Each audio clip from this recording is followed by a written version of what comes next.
Lena Barnes was abused as a child by a Gospel Hall Brethren preacher. She's asked us not to show her face. Now in his 70s, Allan Cundick indecently assaulted her when she was 12. As an adult, Lena sought advice from Eastbourne Evangelist, Ian Jackson.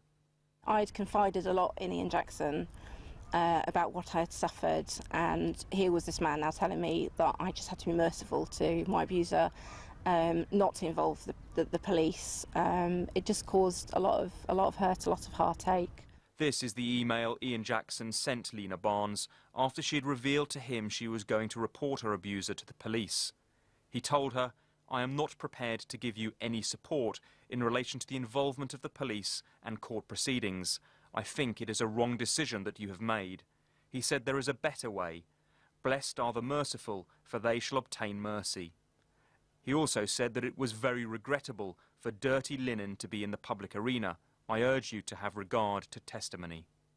To use scripture as a means of saying we should keep this in-house and we should not report this to the authorities, again, is quite incredulous to even think that somebody would do that, totally against what is good safeguarding practice, and I would say against all biblical principles of justice.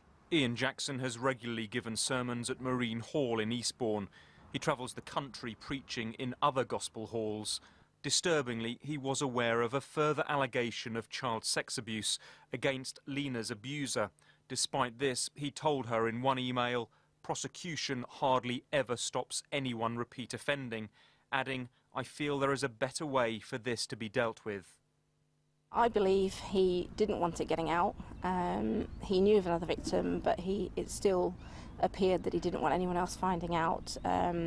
In his email, he said to me, "It's important that Christians keep the testimony of the church, therefore protect the institution from getting any bad press or any bad name, even if that means keeping the abuse in the church for the church to deal with."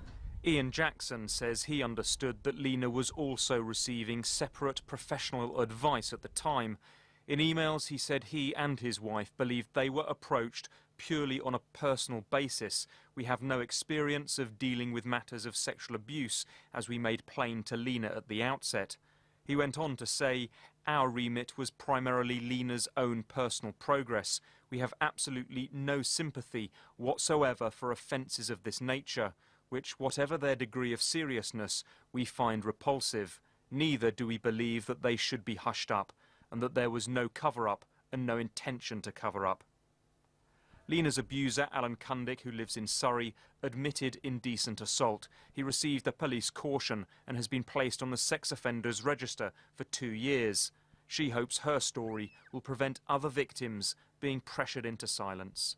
Colin Campbell, BBC South East Today, Eastbourne.